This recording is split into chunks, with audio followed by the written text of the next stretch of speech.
Good evening, everybody. Welcome to Students of the Word. This is session number 107, and today we return to mortal sin already in progress.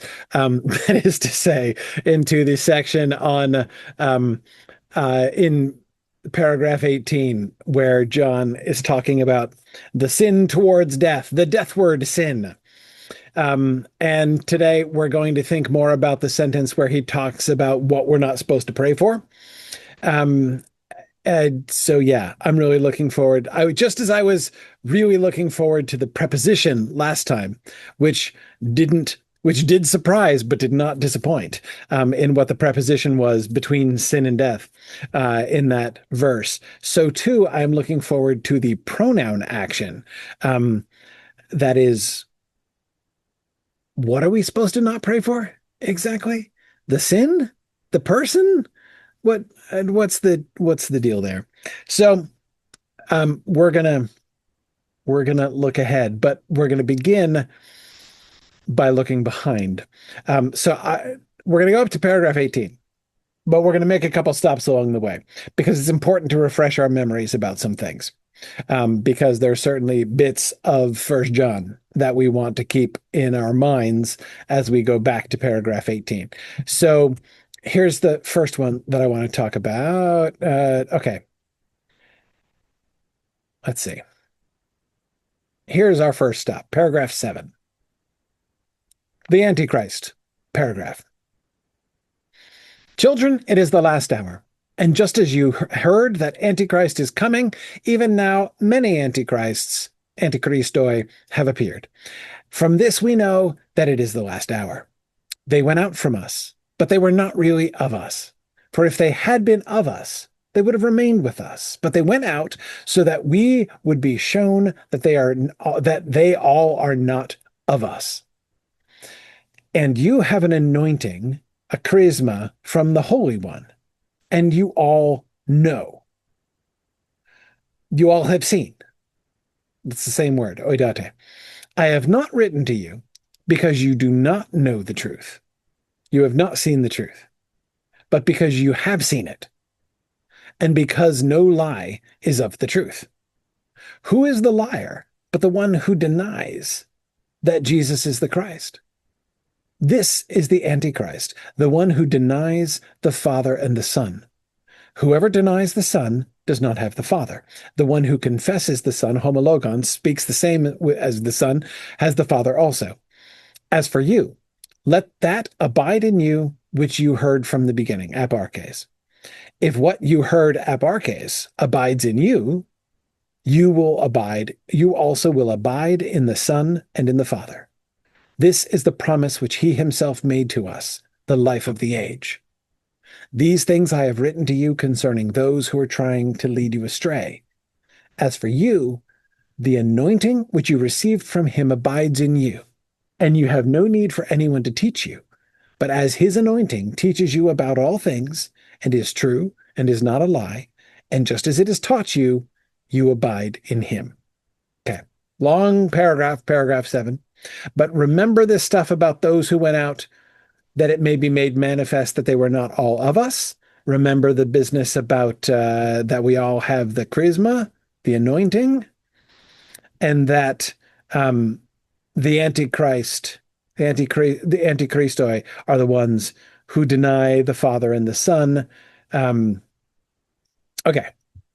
now popping back, our second stop along the way is our former favorite paragraph.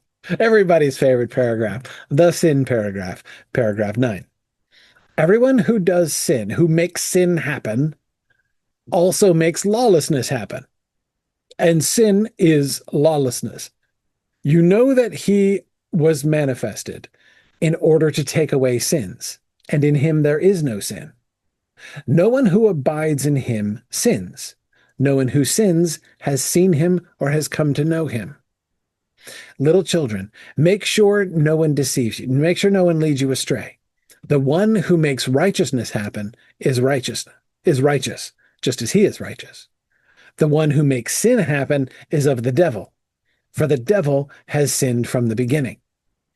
The Son of God appeared for this purpose, to destroy, to pull apart the works of the accuser. No one is born, no one who is born of God makes sin happen because his seed abides in him and he cannot sin. He doesn't have the power to sin because he is born of God. By this, the children of God and the children of the accuser are made manifest. Anyone who does not make righteousness happen is not of God, nor the one who does not love his brother. Okay. So remember how all this stuff about sin and lawlessness is tied up in this paragraph with Jesus's purpose, the purpose of the Son, who is made manifest in order to take away sins. Remember how it's also tied up with this sort of duality between the children of God, those who are ek to theou, who are from God, and those who are from the accuser. And that the one who is born of God, the children of God and the children of the accuser are obvious. Anyone who does not make righteousness happen is not of God, nor the one who does not love his brother. And that final link to loving the brother that he segues to in the end.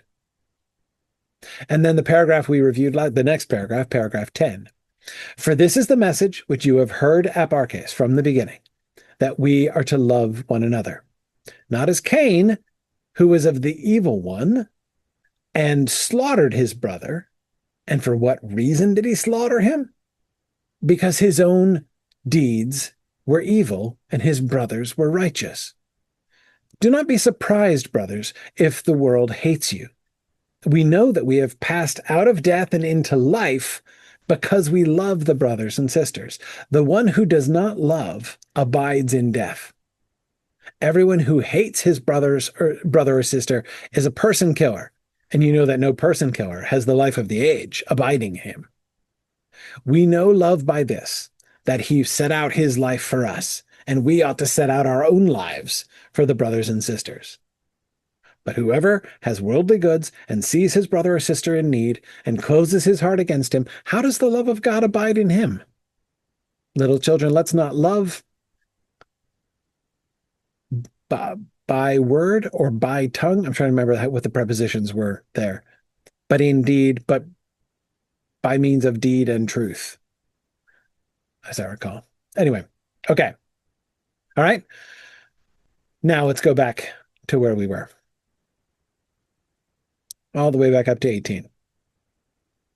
These things I have written to you who believe in the name of the Son of God, so that you may know that you have the life of the age. So that you may have seen that you have the life of the age. This is the confidence which we have before him, in front of him, that if we ask a thing, I'm not even doing the English here. These things I have written to you so that you may know that you have the life of the age, to those believing in the name of the Son of God. And then skipping the bracketed bit. And this is the confidence that we have pros him, that we have in his direction. That's important, our use of pros here. This is the confidence we have. I love the 17th century expression, the King Jamesism, to himward, like the use of the WARD as a suffix for an English word meaning in the direction, right? In the King James, you can see this multiple, like Paul will talk about like the affection that he has in his heart to you word, right? Like towards you, which I think is really, really fun. But anyway, this is the confidence that we have pros him. That if we ask a thing, should we ask a thing that is aligned with his will, that fits in with his will, he hears us. And if we have seen that he hears us, Whatever we have asked, perfect tense, we know that we have present tense, the requests that we have asked, perfect tense.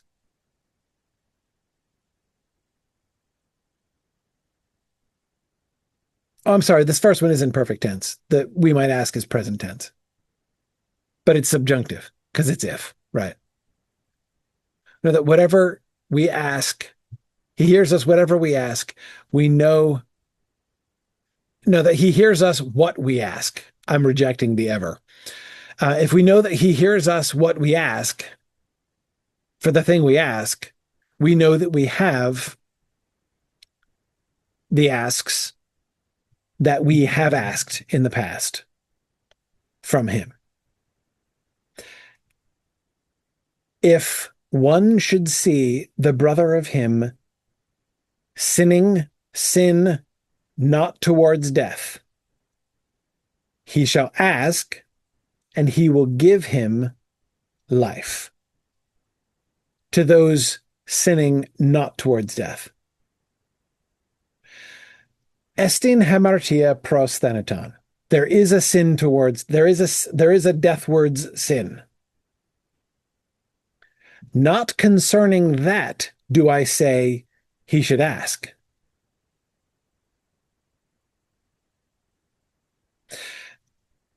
Okay.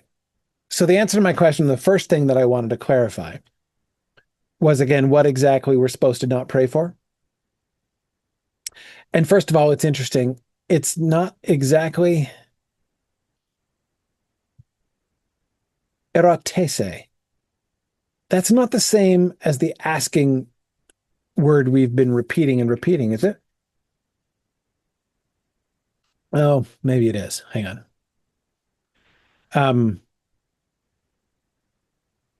no, it doesn't look like it.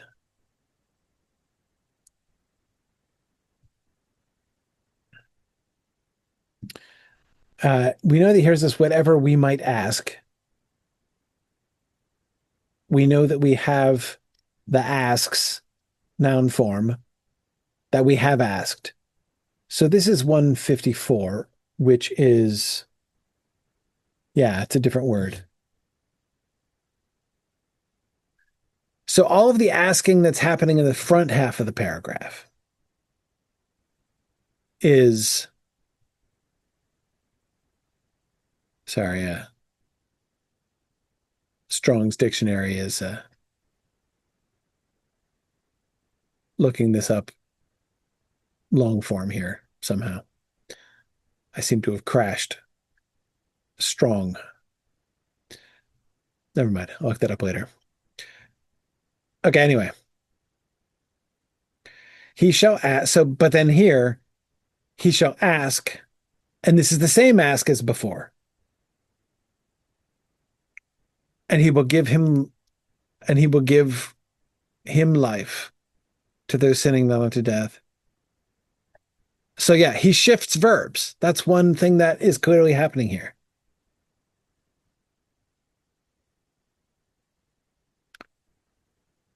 Erotese is a different word than aitese.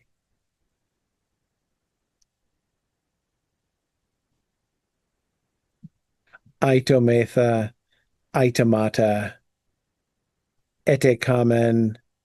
Those are all the same ask, request. This seems to be a different verb. Oh man. The site keeps hanging up. What? You're not going to show me that? It's okay. Yeah, I seem to have broken strong, Susan. I don't know what I did. Um,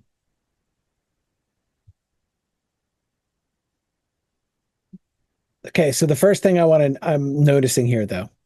Okay, the first thing I was noticing is that the ask verb is different. The second thing that I'm noticing is this preposition, peri. Concerning. It's around.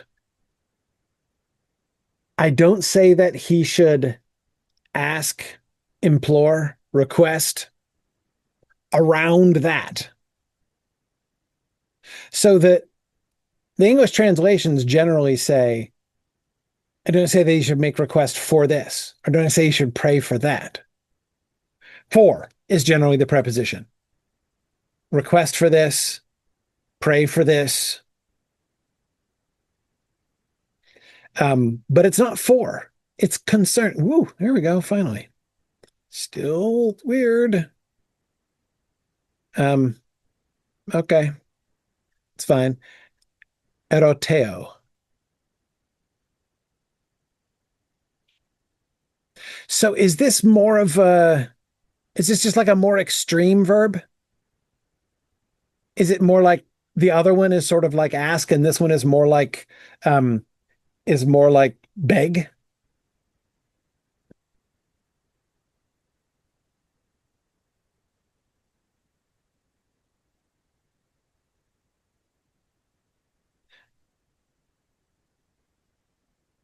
Okay, let's see.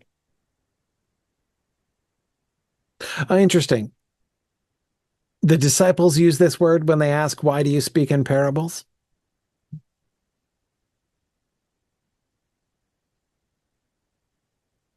The Syrophoenician woman kept asking Jesus to cast the demon out of her daughter. Jairus does this verb to Jesus concerning his dying child.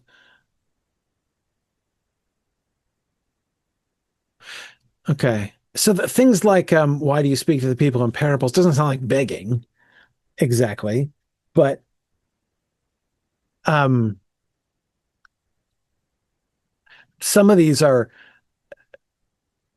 like the Syrophoenician woman and Jairus are definitely like with more emotional intensity.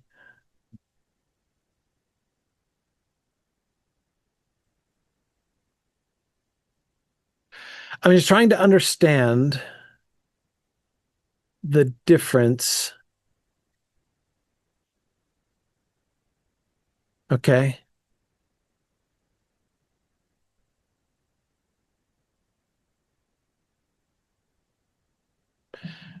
Okay. So when Jesus is questioning his disciples, I will also ask you one thing. Right. This is the like Jesus is turning around their gotcha question.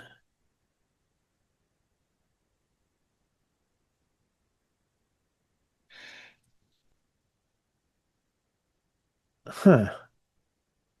So what's the other asking word then?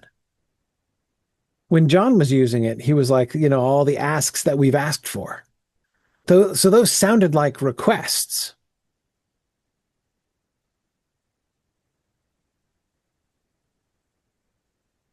But this is like, yeah, here's the woman who's the Syrophoenician woman asking him to cast the demons out of her daughter.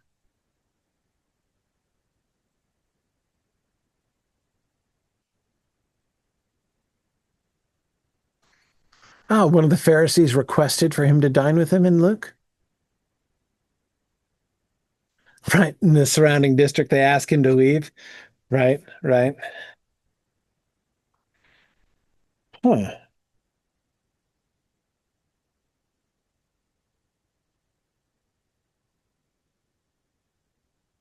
Oh, interesting. Sorry, I missed that, Randall. Um, Vincent, a commentator, makes a difference between aiteo, asking by an inferior, and eroteo, which is what this one is, asking on equal terms.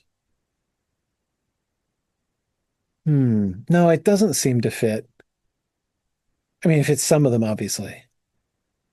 But like the asking on equal terms surely doesn't seem to fit the like disciples asking him to explain things, or the Syrophoenician woman specifically, the Gentile woman asking him to help her daughter. Um,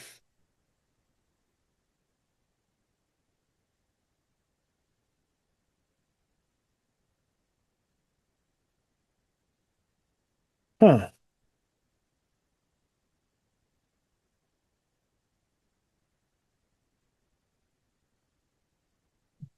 interesting. Right. So here's the count the cost passage in Luke, where he talks about somebody with an army, right, who doesn't have enough to meet the army in the field and will send a delegation and ask for terms. So that's part of a formal process, though it's a process of surrender.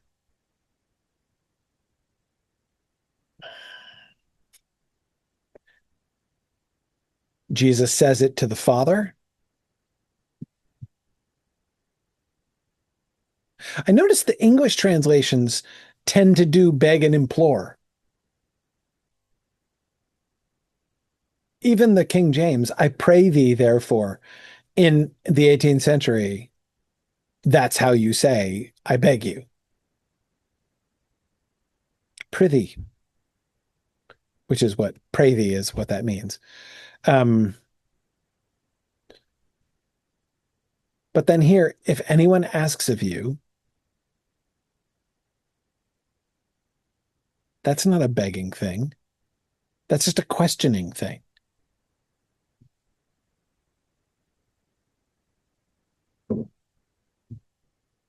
Yeah, and it's just if I ask you a question, when Pilate asks Jesus a question, we get this. Okay. Oh man, we only get I'm get a couple of the John ones. Maybe I can. Oh, it loaded. Hooray. Um, Let me look at more of the John ones. They asked him, and said to him, okay. Then his disciples were urging him or prayed him in John 4. Right. They came to Jesus and were asking him to stay. This is the Samaritans, of course, in John 4.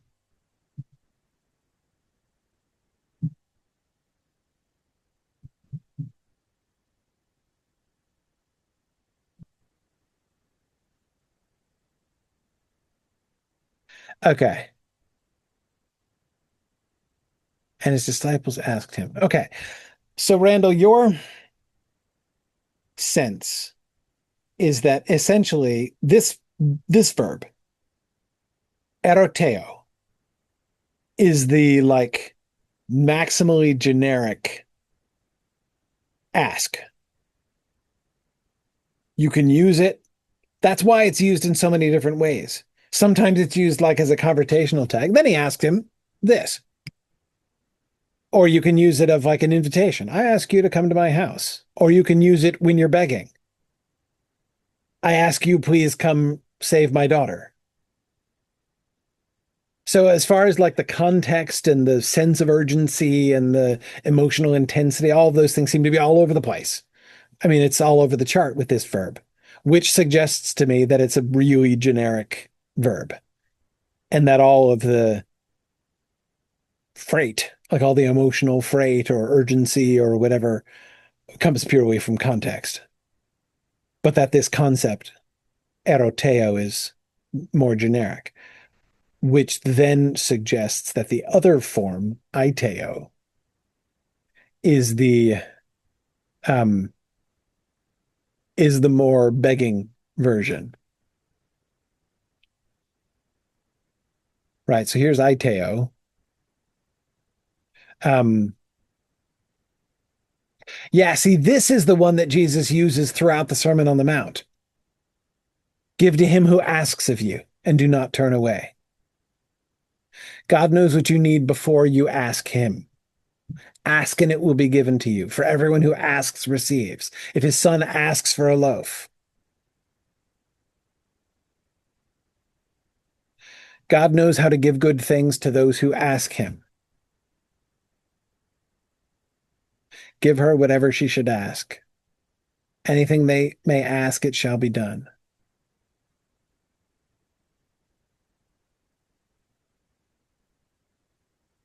Yeah, this is never used in terms of like, so he asked him a question. This is always asking for something or begging for something. They're asking for the body of Jesus. Whatever you ask of me, I will give you. Maybe it's the head of John the Baptist in a charger, but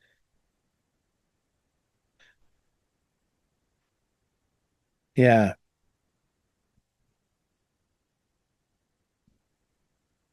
Okay. So he, the parts we've done already, this is the confidence that we have. Anything that we request, anything that we beg for,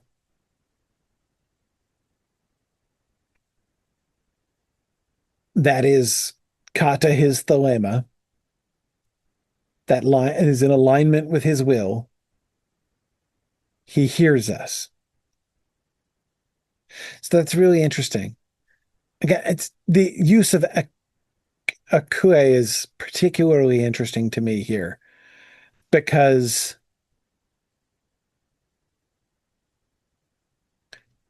this kind of asking, like you don't just want to be heard. When you're asking for a thing, you don't just want to be heard. You want to be given the thing.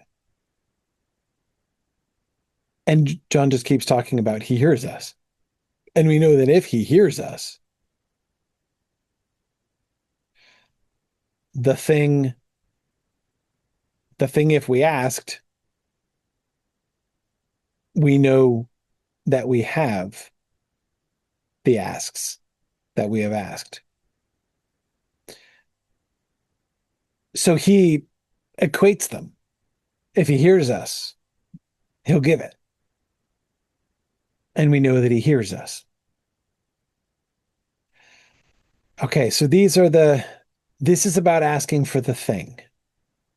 And as we looked at before, in the context of this paragraph, the thing, the unstated thing here, that seems to be the thing that is being begged is life, the life of the age.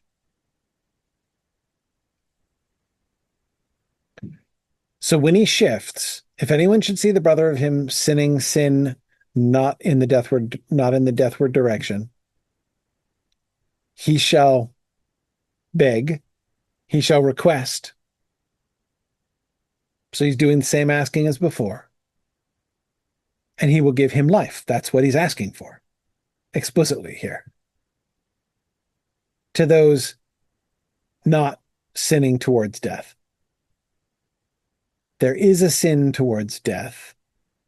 A sin towards death is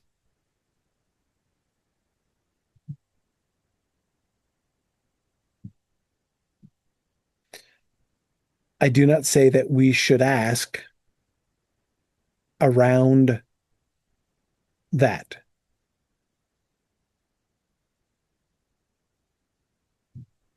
So he's not here talking about begging. He shifts it. He's been just talking about requesting a thing, asking for something. But not only does he not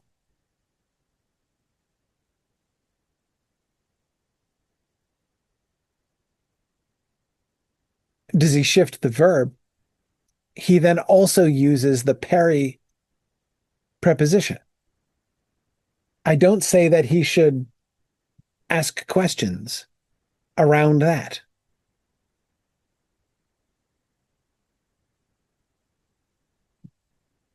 That he should ask about that.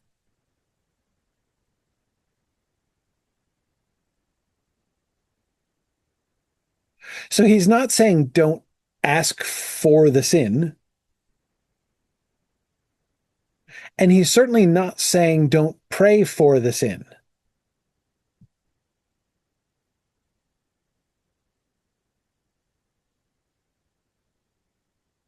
There is a sin unto death, and not concerning that thing, I believe that the antecedent of aikenes here is the sin unto death. I do not say that he should ask about that.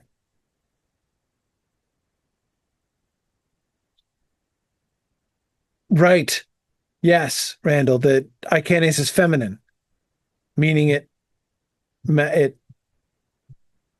agrees with hamartia, sin, not with the person. Yes.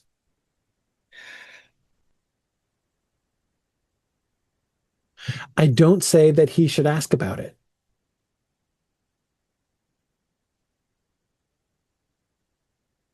It seems like a change of subject, right? We've been asking four things this whole time. So let me just be clear about why I think this is a big deal. It would be simplest and most straightforward if what John said was, if anyone should see a brother sinning a sin not towards death, he shall ask and he will give him life to those sinning not unto death. So he sounds like he's really leaning on and clarifying this. Like if you're not sinning the deathward sin, like you should, so like you should, like God will give life to people not sinning towards death, not sinning the deathward sin. There is a sin unto death. I don't say that you should ask for life for people who are doing that.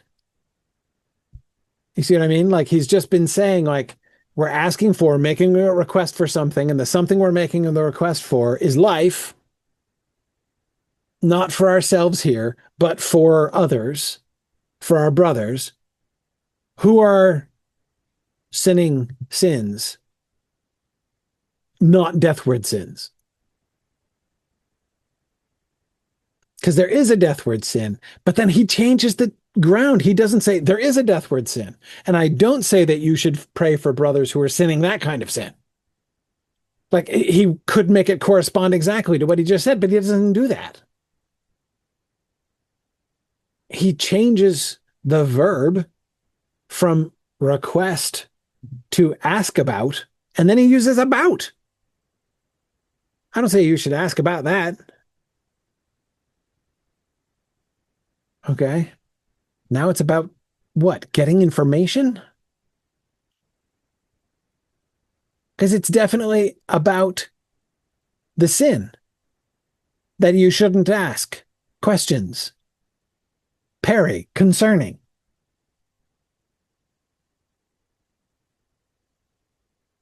Weird. Okay, before we go on, let me just pause for a moment again to reflect back on the passages, the stops I made on the way to paragraph 18 today. You will remember the stop that we made last week in the paragraph 10 one, right? That seems to provide some obvious context. We know that we have passed out of death into life because we love the brothers. The one who does not love abides in death. Everyone who hates his brother or sister is a murderer, and you know that no murderer, no person killer has the life of the age abiding in him. So all of these terms that we're dealing with in paragraph 18, sin, death, the life of the age, looking at your brothers, right? Your attitude towards your brothers, all of these things are wrapped up here, moving in the direction from one to the other, from death to life. Not loving, hating the brother or sister, therefore being a person killer, right? Sinning. And doesn't it kind of sound like person killing is a sin that's pros thanatos here? Because if you hate your brother, then you're a person killer. And person killers do not have the life of the age abiding in them.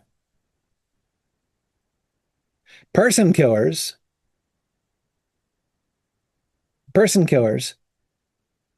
like if you don't love your brother, then you hate your brother. If you hate your brother, you're a person killer.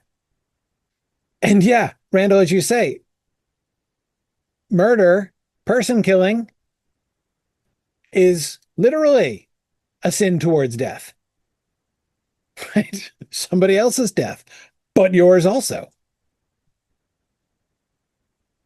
right? Person killing is death up one side and down the other.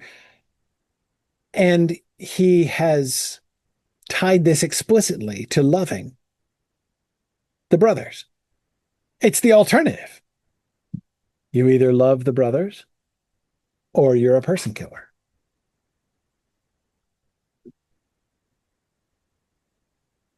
So you either are confident that you have the life of the age and abide in the life of the age, having moved from death to life, if you love the brothers, which remember is one of the commandments, right? You're keeping the commandment.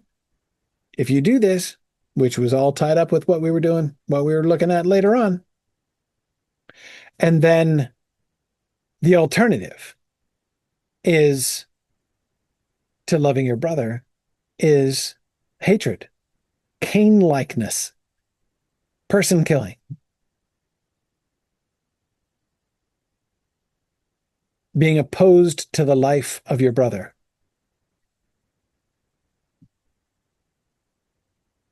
And therefore abiding in death and not having the life of the age.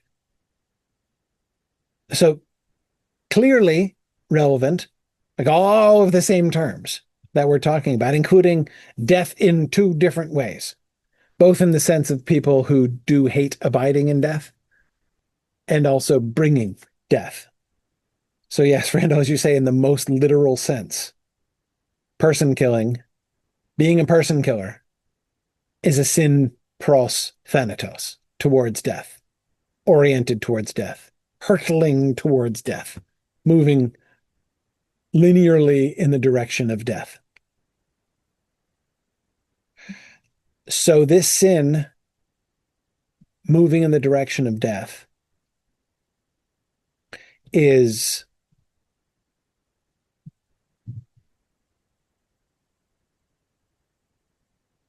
well, it is, as he says, sin in the direction of death is, but it is the alternative. The reason I stopped by paragraph 7, the Antichrist paragraph, is remember there that he was emphasizing there are those who are of us, and there are those who went out from us, that it might be manifested that they were not of us. And do you see the parallel here? Those who have passed out of death into life, and those who abide in death because they hate the brothers.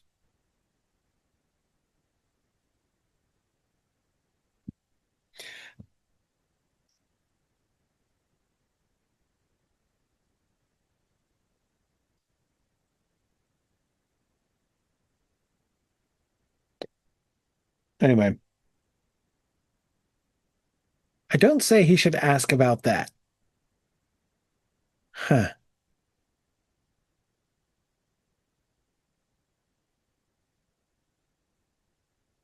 I still don't really understand why he said that, why he made that shift. I don't say he should ask about that.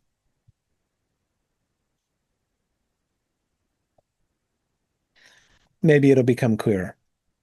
Let's read the next sentence. It's short. Pasa adikia. Adikia. So that's unrighteousness? Is that the normal word for unrighteousness?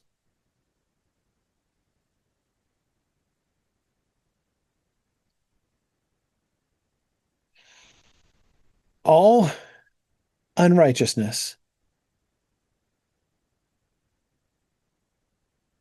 is sin. Hamartia estin. All adikia, all unrighteousness is hamartia. Kai estin hamartia u pros thanaton. And there is sin not unto death.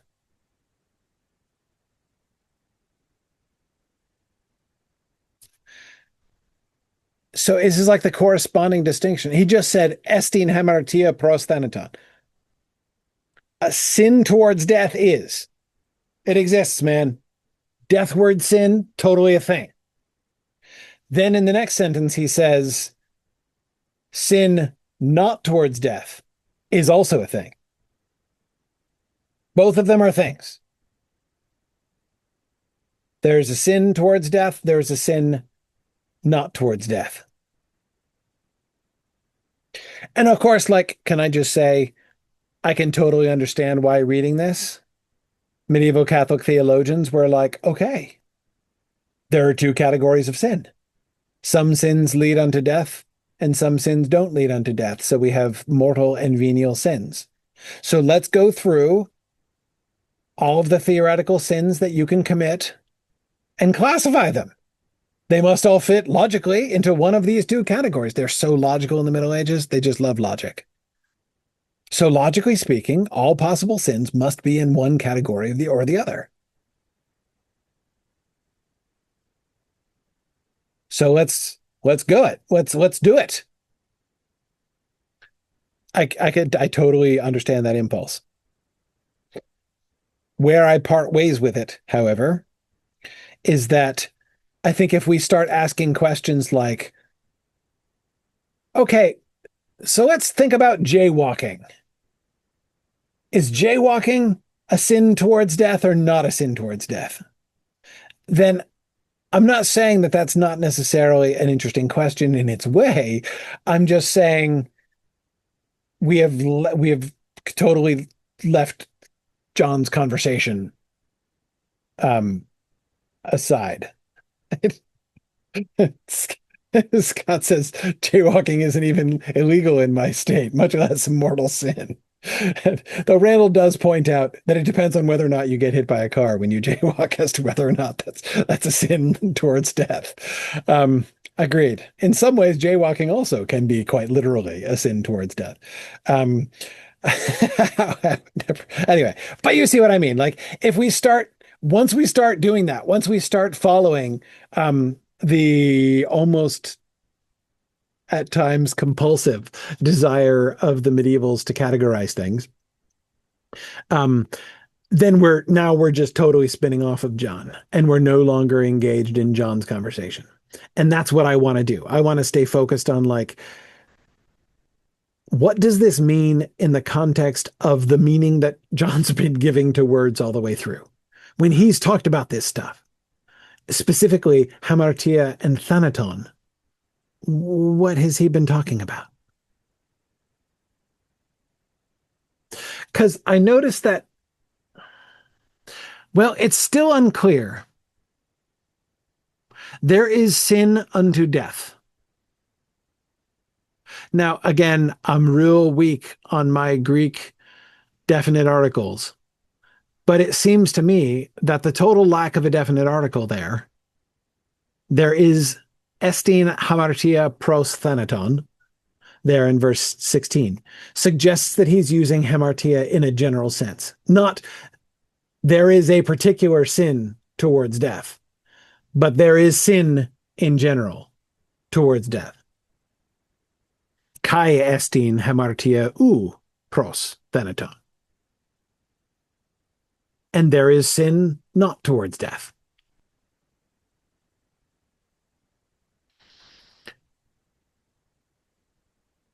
Yeah, it's ambiguous. It could be general uncountable or indefinite countable. Right.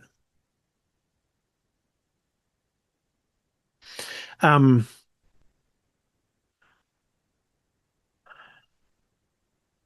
Again, the question though is what context has John given us to understand this?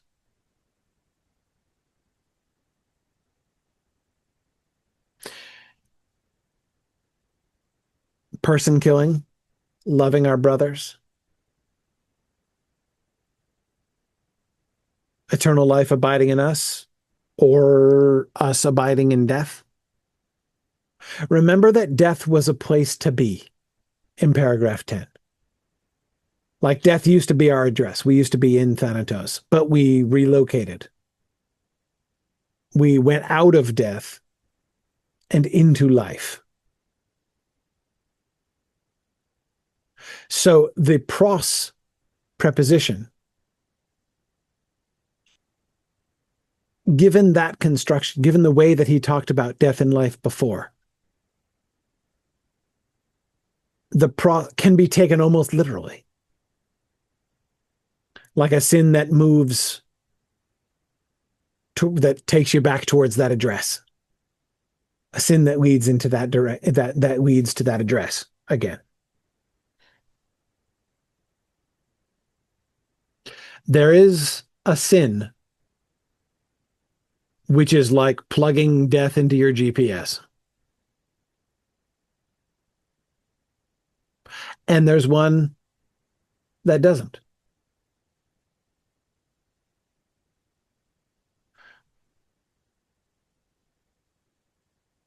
You know, I'm inclined to think. So remember back paragraph 9, everybody's favorite sin paragraph. Remember all those verses that gave us such a hard time, that have always given everybody such a hard time? Um,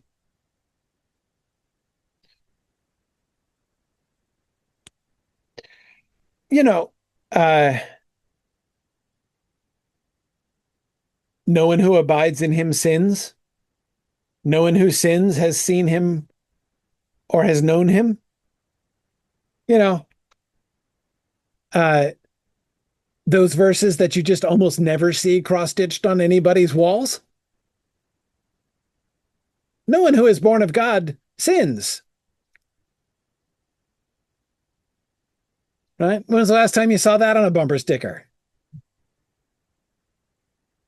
He cannot sin because he's born of God. And we, the reason that's such a problem is because of how absolute that is. And it's like, well, um, I mean, it makes us feel personally uncomfortable. But I think it's not just us. I mean, it just like so. Well, I'm not going. I was going to like do examples of like like biblical figures who had sinned or whatever. Um. Anyway,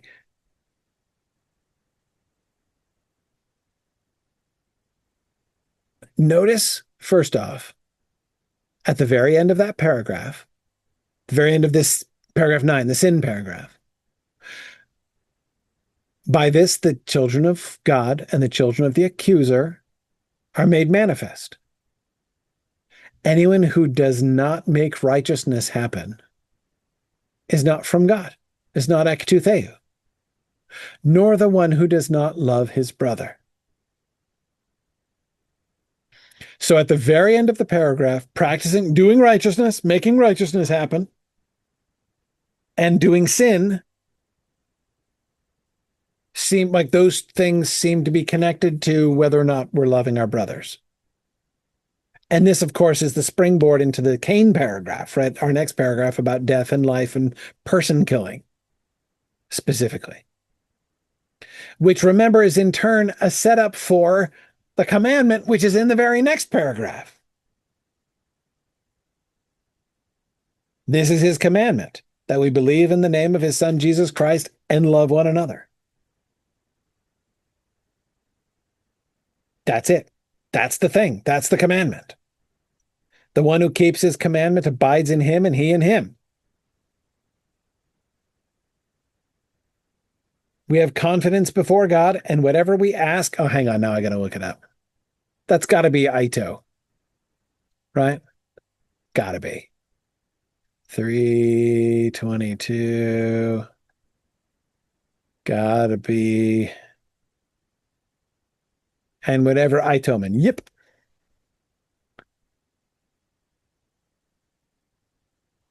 Okay.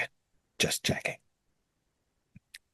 Whatever we ask, the thing that we ask, we receive from him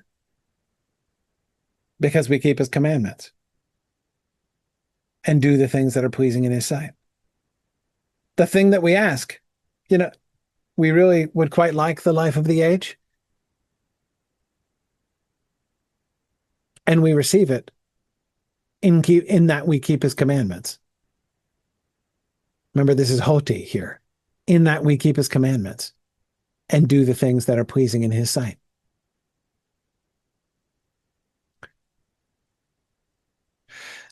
So again, back to nine, right? Back to that, you know, nervous desire to tentatively raise our hands and say, but John, what do you mean? Do you really mean no one who abides in him sins like ever? And no one who sins has seen him or known him like any kind of sin? And so it's just possible that in paragraph 18, he's coming back to this and saying, there is, there's sin and sin. I'm not saying that if you ever do anything that's at all displeasing to God, that it means that you've never known him. All unrighteousness is sin, and there is sin. There is the sin that's not deathward.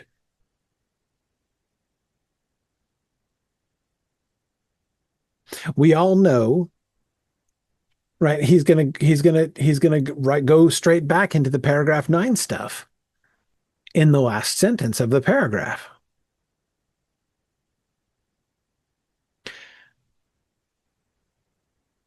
Pasa idikia, all unrighteousness, hamartia is. And sin not towards death is.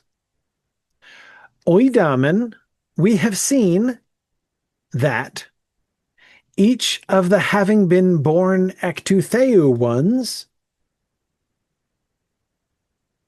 does not sin, is not sinning. Right, does not sin.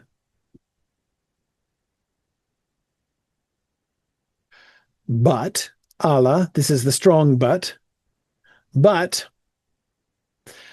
the having been begotten ectutheu one, terei him. Okay, hang on, we'll come back to that. Doesn't that sound like keeps? Is that the same verb?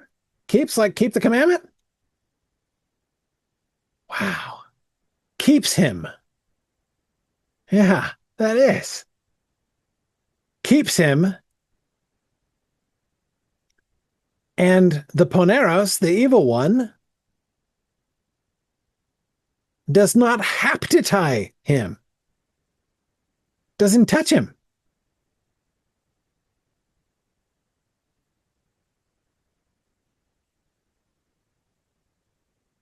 Huh.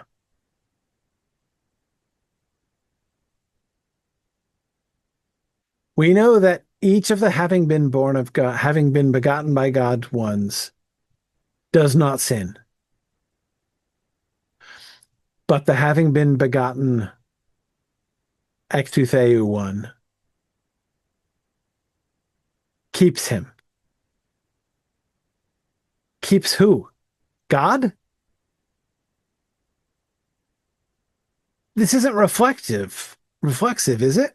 Yes, it is. No, it isn't.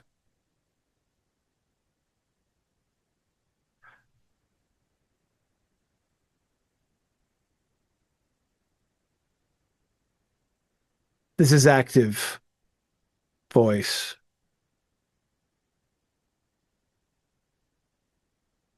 Because you just, if you wanted to make it reflexive, like protects, keeps himself,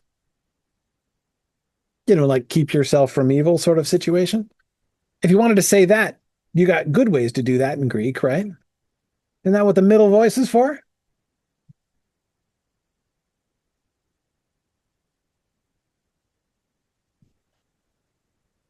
And the evil one doesn't touch him, grab him.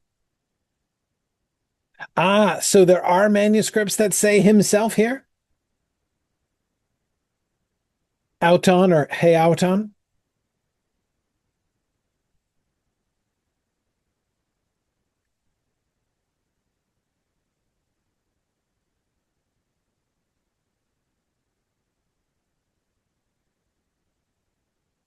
Because he's surely not keeping God. This is keeping in the sense of guarding himself, right? Guards himself, keeps himself, and the evil one doesn't grab him. Okay, so we've got all right, so it's all the touching involved with Jesus, touching her hand, touching the hem of his garment. If I may but touch his garment, then he touched their eyes, right? So when Jesus touches people's eyes with or without spit, mud, that's this verb. Touched, if they might only touch the hem of his garment, as many as touched.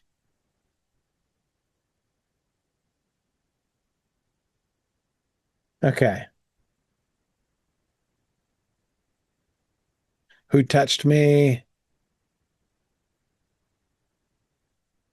Touched is one of those English words that the more you look at it, the weirder it looks, right? You just have to read that word touch like 10 times and you're like, tauk, touch. Weird. Um, multitude sought to touch him. Having come, he touched him. Yeah. Okay, so the original meaning is seize or grab onto. It looks like nobody uses it that way, though. I'm looking for any examples. He touched the beer, right, of the, not the, beverage, Bier, right, the beer where the widow's son was lying dead. Touched the guy, right, the ear that was cut off, touching the unclean stuff.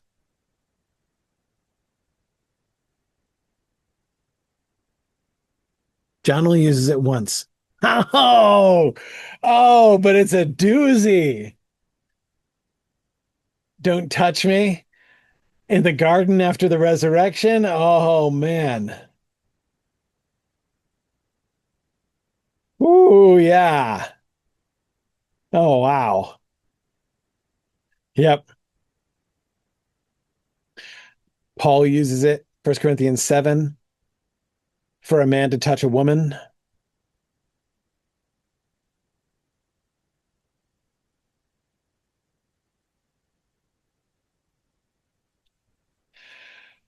Touch me not. Yeah. Well, I'm staying 5 miles away from that passage right now today. All I will say is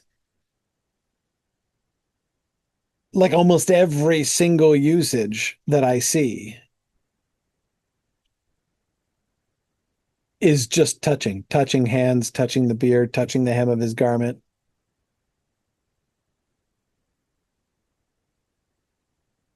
So I think my sense, therefore, of what he's saying with the about the Paneros here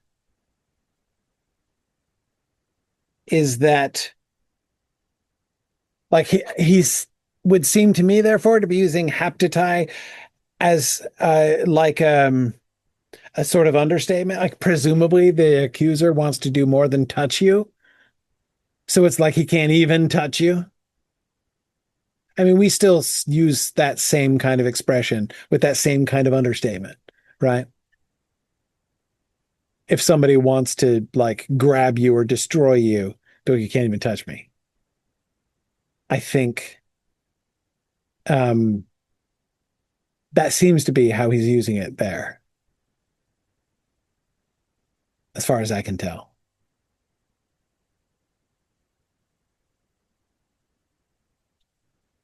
Okay.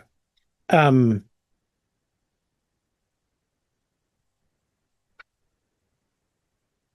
yeah. So, in the context of each of the having been born of God ones does not sin. That's why I say he's just said there is sin. There is unrighteousness. That isn't deathward. That doesn't relocate you into death. Does not send you hurtling in the deathwards direction.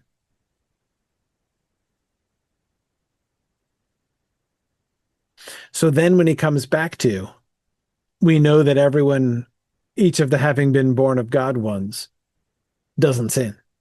He just like repeats the same uncomfortable blanket statement that made us uncomfortable back in paragraph 9.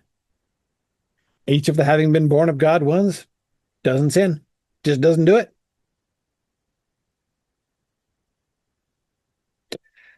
It now sounds like he's provided some context. Well, there is there's deathward sin and there's non-deathward sin. I don't say you should ask about the deathward sin. Like, let's not even talk about that.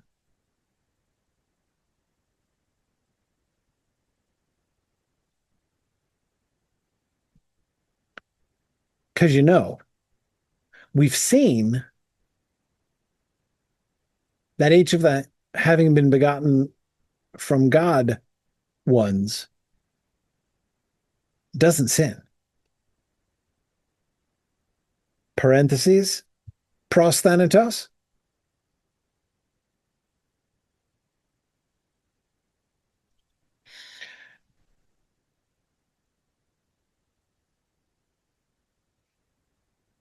Remember how it worked in paragraph 10. We know that we have passed out of death into life because we love the brothers and sisters, because we love the brothers. How do you know you've relocated? How do you know, using the terms of the previous paragraph, paragraph 9, how do you know you were born from God? That, you've passed from death into life. Well, because you love the brothers. The one who does not love abides in death. So if you've moved from death to life, then you love. That's what it means. That's what it looks like.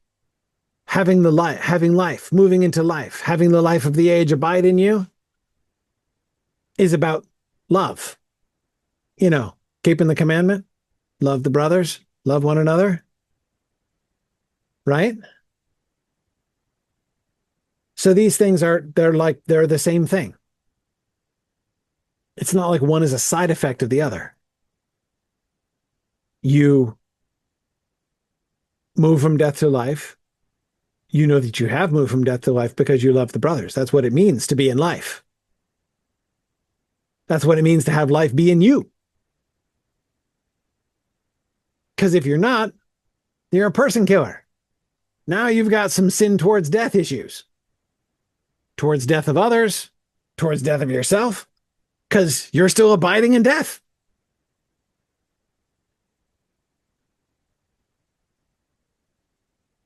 If you don't love your brother, and then of course you'll remember that he goes on from there to clarify what loving your brother looks like.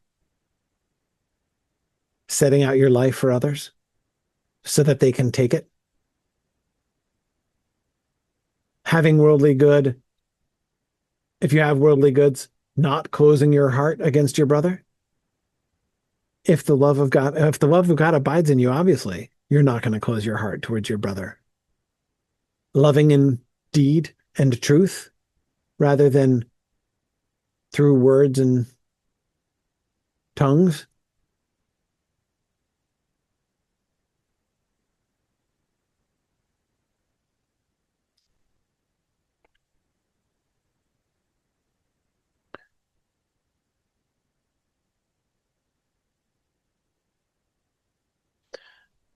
So I think what he's clarifying here is like, when I say things like everyone who has been born of God, because of course, if you That's the other thing, again, from the previous paragraph to this. If you love the brothers, well, guess what? Then you're begotten of God. No one who is begotten of God makes sin happen. Verse 9, almost the same thing as what he says in verse 19, in 5, in paragraph 18. No one who is born of sin, no one who is born of God does sin. No one who is begotten of God makes sin happen because his seed, God's seed, abides in him. And he cannot sin. He doesn't have the power to sin because he's born of God. And again, I think that what he's doing is kind of combining these two paragraphs and saying, look, I'm not talking about perfection. I'm not talking about never being unrighteous. I'm not saying, I'm not talking, when I talk about the one who is born of God, because that's what it means to have the life of the age. Remember? God sent his son, propitiation, so that we might have life. He sent his only begotten son, his one and only son, so that we might be begotten of him. Remember all that stuff with all the begetting going on? We're given life. So, because it's all about the sonship of Jesus. Jesus being the begotten son, the one and only son of God. Wait, what's the other commandment in addition to love one another? Oh yeah. Believe in his son, Jesus Christ. How do we, who is it who can know? He's written to us so that who can know that we have the life of the, oh yeah, those who believe in the son.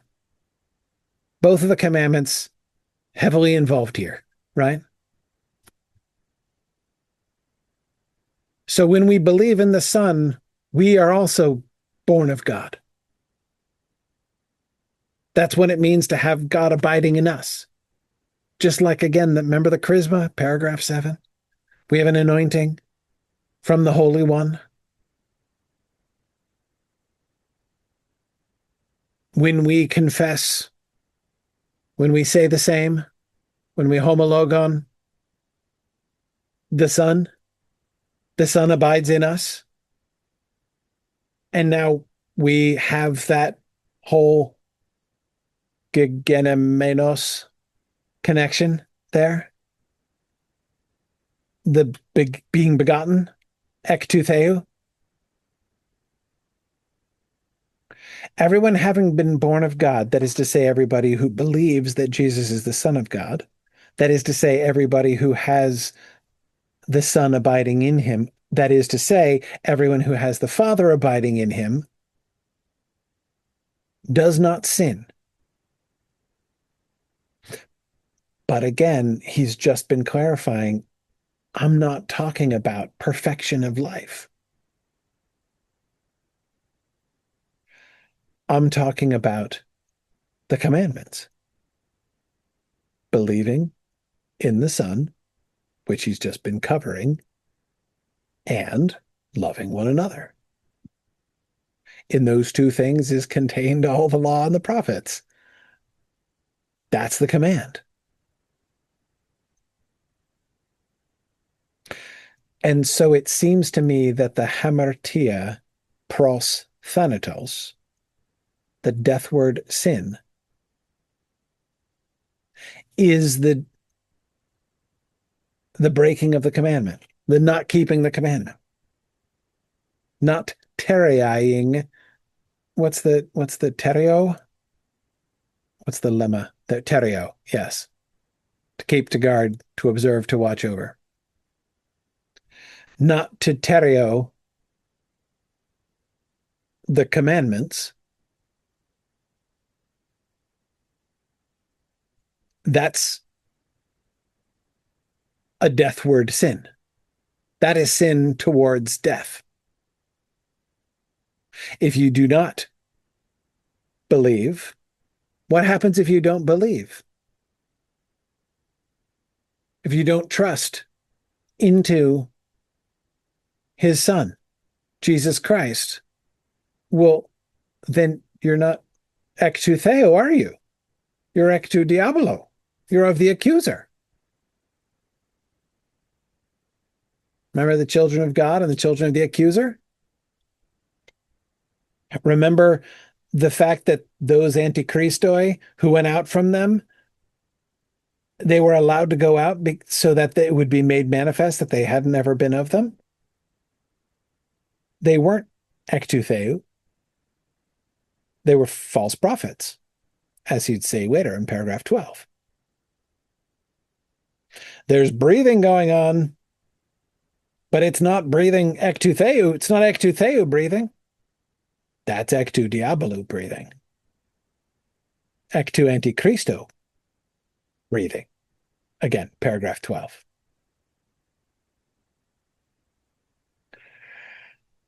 And so that's like the one commandment, and we get illustrations of that. And then the other commandment, loving one another. And the opposite of loving one another, person killing. That literal on multiple levels. Hamartia pros thanatos. Deathward sin. Sin oriented towards death, sin moving towards death.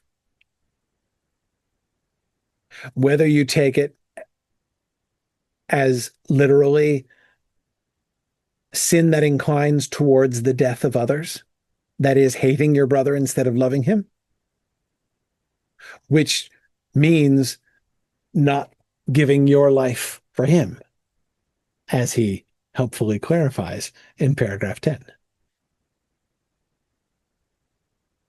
To do that is to be a person killer. Not to give your own life for others is to be a person killer.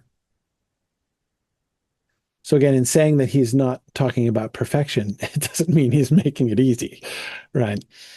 But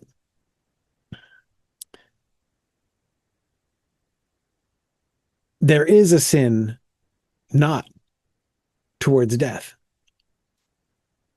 So yeah, there will be ways in which you're not perfect. You'll screw things up sometimes.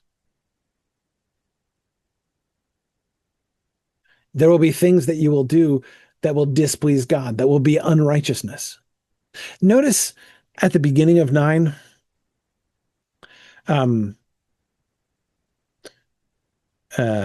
yeah. Everyone who practices sin is also who makes sin happen also makes lawlessness happen. Remember that other term that he brings in there is not unrighteousness. It's not this adikia that he's doing down here. Where did it go? Oh yeah, 17. Pasa aidikia. That's not the word at the beginning of 9. Everyone who makes sin happen also makes not unrighteousness, but lawlessness, anomia, rebellion, almost chaos.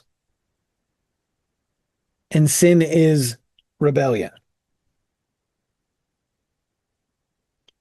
But he doesn't come back to anomia, to lawlessness or rebellion here when he's talking about the sin not unto death. Here he just says unrighteousness. All unrighteousness is sin. And there is a sin that isn't towards death. There are ways you can screw up that don't show that there is no life of the age in you. Remember the context. Remember the whole premise of paragraph 18. What's our subject sentence? These things I have written to you who believe in the name of the Son of God, so that you may know that you have the life of the age. This is what I'm trying to do here, people. I want you to know if you believe in the name of the Son of God, I want you to know that you have the life of the age. Are you perfect? Probably not. Do you still screw things up sometimes? Do you still do things displeasing to God? Yes. Should you take that seriously? Yes, you should. But what I'm talking about is the big deal here is the sin pros thanatos, the sin leading back to where you came from. You were in death and you moved out of death into life, and life is abiding in you. That's the abiding that needs to keep happening. You in life and life in you. But that is incompatible. There are some sins that are incompatible. You cannot have the life of the age abiding in you if you're a person killer, if you don't love your brother. You can't have the life of the age abiding in you if you do not homologon that Jesus is the Son of God. If you don't put your trust in the Son of God, you can't have the life of the age, because it's only by trusting in the Son of God. God sent his Son propitiation so that we might have life. That's how you get it, by being begotten in him, because he has the life and we have the life. Remember, we just did this in the previous paragraph. So yeah, this is the only way that the life of the age is possible. And so in that sense, if you don't tereo, keep and guard the commandments, two commandments, or two part of single commandment, believe and love. To not do those, to not keep the commandments, is hamartia prosthenitos. You're abiding in death. You're moving back in. Or rather, you're reviewing the fact that you never left it. Oh, just like the Antichristoi, who were among us, but who went out, that it might be manifest that they were never in us in the first place, that they hadn't moved out of death into life and were still living in death. And this then brings us back to the brother business. If anyone should see his brother sinning a sin not unto death, he shall ask and give him life to those who are not sinning towards death. I don't say that you should look at one of the false prophets. I don't say that you should look at one of the Antichristoi.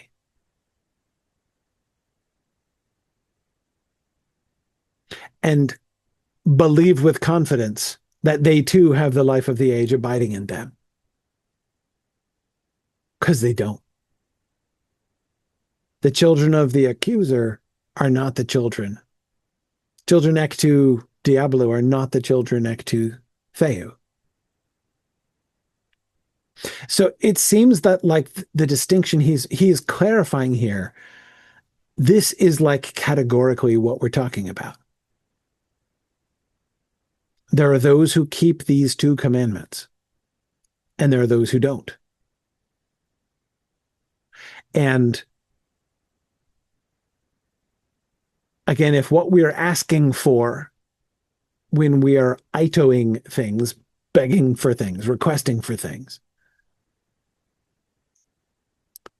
if what we're primarily asking for is the life of the age for ourselves and for others, for our brothers, he says, don't ask for it. Don't have confidence that God hears you when you ask that those who are in that rebellion, who are not believing and who are not loving, that they have the life of the age. It's been made manifest that they don't.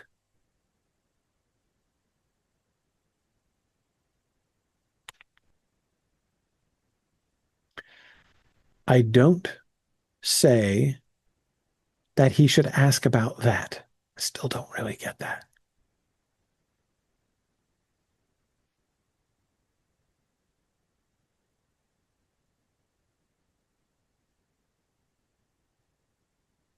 Well, I still don't fully understand why he shifts ask verbs here, especially when he'd been repeating the other one. He just said it like 5 or 6 times. But anyway, I think this works. And I don't want to skip the fact that the use of terio there,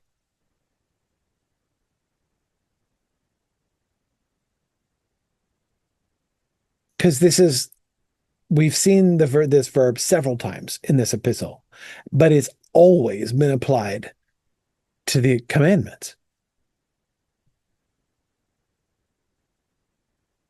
I mean, it's almost like in Greek.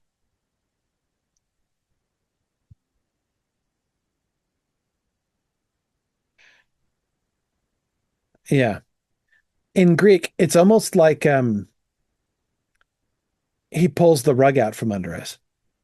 Like if John were saying this aloud to his audience and he played the like I'm going to stop in the middle and you complete the sentence like what you think I'm going to say game, right? We know that each of the having been born of God ones does not sin, but the having been begotten of God one, tereo,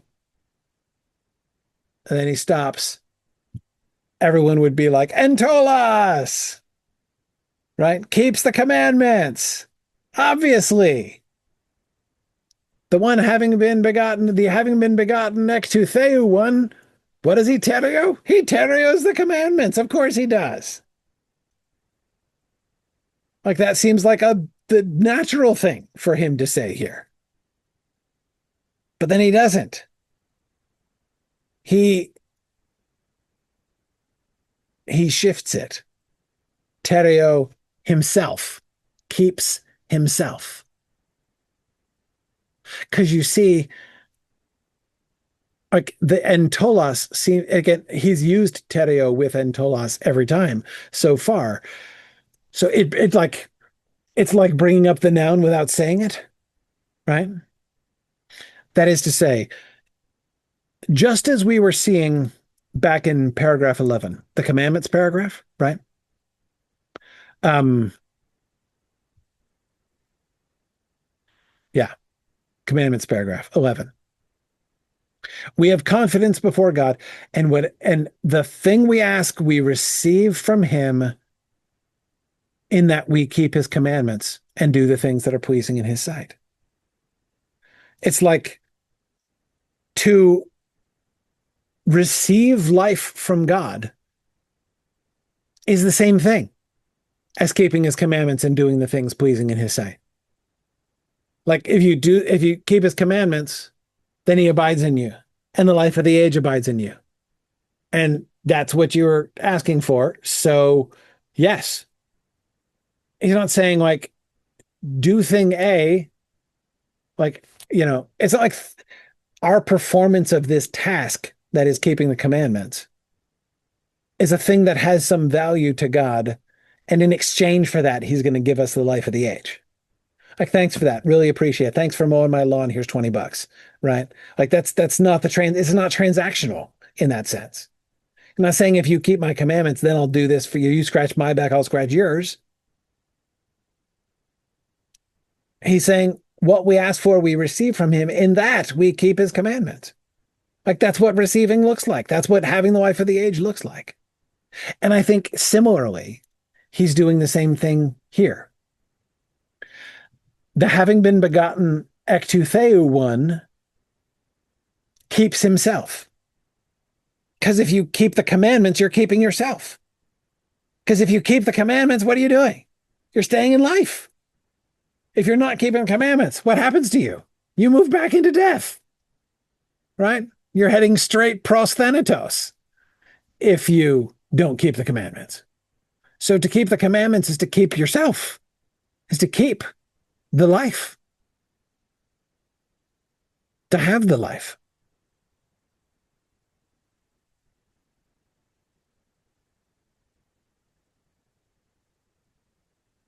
And the evil one, the Poneros, doesn't can't touch him.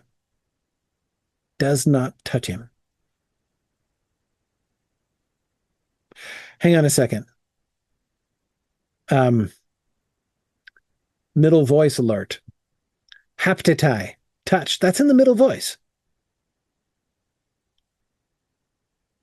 How does that affect the verb? Because middle voice, I'm like vaguely starting to understand middle voice. Because that's not active. That's present indicative middle. So yeah,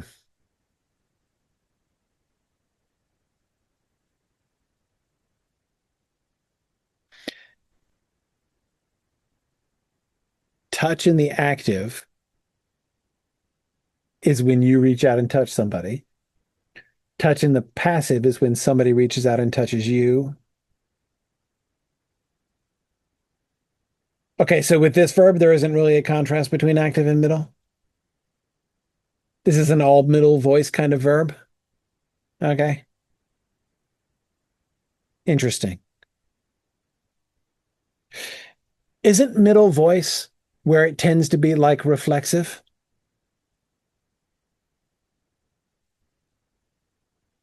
or like to have something done? It's like indirect or reflexive, kind of.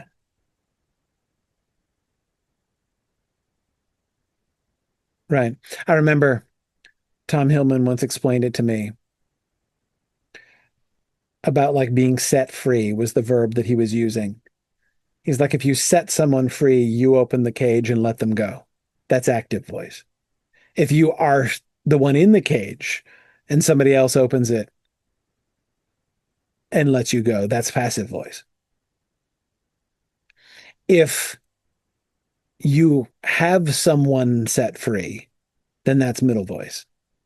So you're not doing it, but you're not the one being it done to either.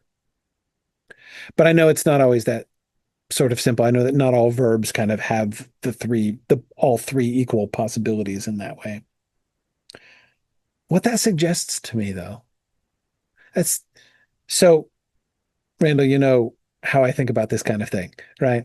That when I hear a trend like that, that this verb uses the middle voice all the time, that leads me not to want to ignore it, like the fact that it's in the middle voice, but it leads me to want to think about why that is, right? And what is interesting and special about this verb that it should be so.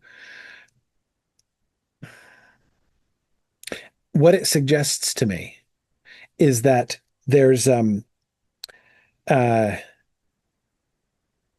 that this verb, this usage of this verb in any case, has that kind of indirection sort of built in. It's like when you touch someone, like you are performing an action. You are making contact with them, but um it's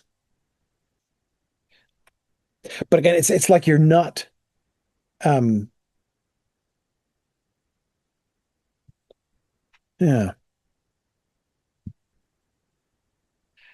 Okay, so this is haptomai, and that's the middle voice version, right? Properly to attach oneself to. Okay. Oh, well, that's interesting.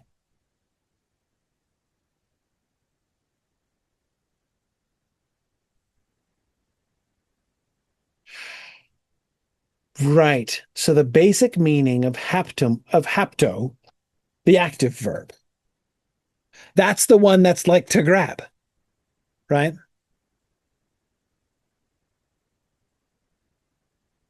Right. So the middle voice to grab. So the active voice, when you touch something in the active voice, you're touching something like a limpet touches something or like a remora touches something, right? You're on there with a sucker, right?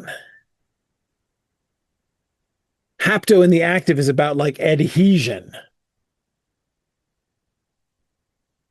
attachment, binding, right? You're grabbing. And so the middle voice version is like the sort of indirect, like you're not grabbing them, you're not holding on to them. You just lay your hand. So you make contact, but you don't seize. And that's why none of the usages in the New Testament are grabbing because they're all using uh, the middle voice. You know what I'm looking at, right?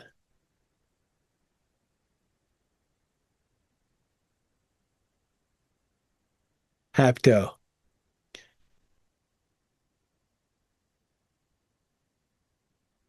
in John 20. Went straight to John 20, right? Because that's active voice, isn't it? No, it's middle. It says to her Jesus, me mu not me haptu. See, that's what I'm wondering if John is actually using it in the active sense. But this is middle too. Don't cling to me. Don't do the octopus sucker thing. Gar for Anabaveka. What an interesting word. I have ascended. Perfect tense. Towards ton patera, pros ton patera. I have ascended. I am in the state of having ascended to the Father.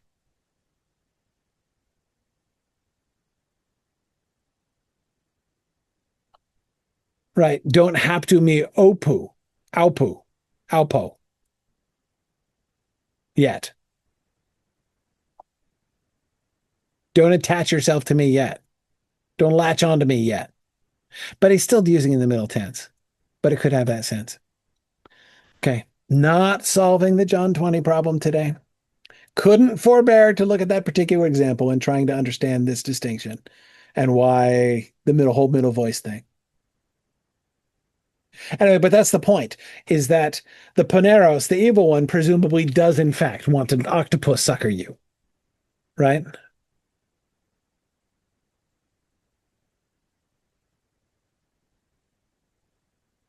I see. Alpo goes with ascended. I have not yet ascended. Gotcha. Okay. Thank you. I have not yet ascended. He's not saying don't touch me yet because I have ascended. He's saying don't touch me because I have not yet ascended. Gotcha. Good. Okay. Sorry. But like I said, this is me not solving the John 20 problem or attempting to. Um, that is just the problem of trying to understand exactly why Jesus says, don't touch me, which is hard to understand. I've always found that hard to understand. But anyway, okay. Yes. So again, presumably the Paneros wants to octopus sucker you and attach you to him and haul you straight back to his own home address, which is Thanatos, right? Because the Poneros is a pros Thanatos kind of dude. We saw that again clearly in the X2, Ectu Theu, Ectu to Panero or Ectu Diabolo dichotomy that he was building before. But here, not only does the evil one not attach himself to it, he doesn't even touch him.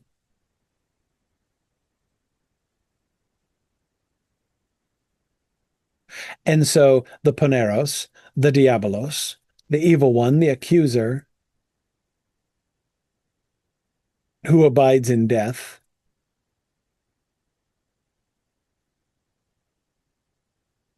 And as the accuser, what do accusers do? Accusers try to take your stuff and possibly your life, right? Again, the accuser is a very prosthenitos kind of dude. Like that's sort of his remit as Diabolos, as accuser,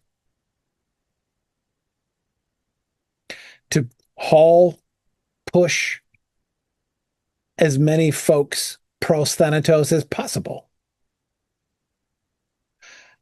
But if you tereo yourself, if you keep the commandments and keep therefore yourself, the having been begotten of God one can't even be touched by the evil one. Partly, of course, because they don't live near each other. One lives in Thanatos and one lives in Zoe. Okay. Whew.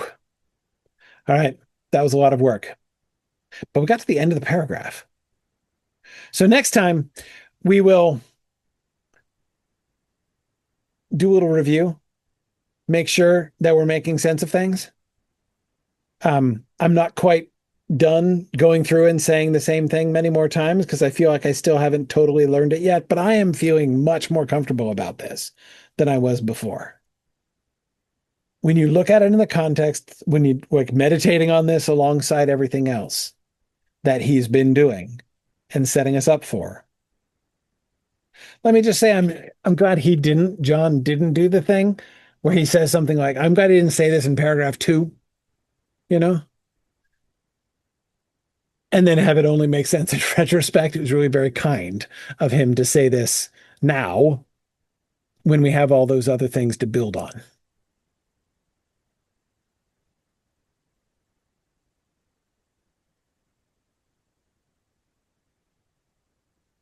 Okay, so we'll review that and then we'll head on to paragraph 19. And I think paragraph 19 is the final paragraph in First John. So, by the way, I know we're late, but one thing I wanted to, whoa, holy cow, we're really late. Apologies. But one thing I wanted to share, I had an idea. Here's my idea. Here's what I want to do when we're done, when we get to the end of the epistle. What I was always planning to do with the end of the epistle, when we got to the end of the epistle, was go back to the beginning of the epistle. That is, I want to read through the beginning again. Like I just want to read through the whole thing. We'll go faster the second time, much faster, like a paragraph at a time at least. But I want to go back and meditate on the early paragraphs again now that we've seen the end. Right? I want to. You kind of going back to the beginning and doing it again. It's how meditation literature works, right? So I was always going to do that. But here was my idea. What if, when we do that, when we go back to the beginning of the epistle and we meditate our way through, I'd like to write our meditations down. You know how we did the like funky students of the word translation, right? In one paragraph. I don't mean doing that because, again, I don't want to make a translation. I'm not trying to render it into English. But something along those lines, like because what I would love, I was just thinking, even just like selfishly for myself, I know that there are so many things that we have seen and talked about um, throughout this that that I forget. I've got to go back and look them up again when I'm thinking about them or talking about them. So I would love to go do just to write together in our sessions. Like I'll take notes um, while we're talking of like bullet points of like things that we observe, observations that we've made, insights that we've had in understanding the words, the phrasing, things that come up again and again. Um, I want to go through and make notes of those things. So sort of meditate again on each paragraph, writing out notes as we do, so that we can end our when we get through First John a second time, again, much faster, at a much faster pace than we did the first time. I reckon it'll only take us, no more than 19 weeks or so, probably fewer. Um, we we will have like a document. We'll have written something actually together. Um, And I think that'd be fun to do. So that's what I was thinking of doing right as soon as we finished.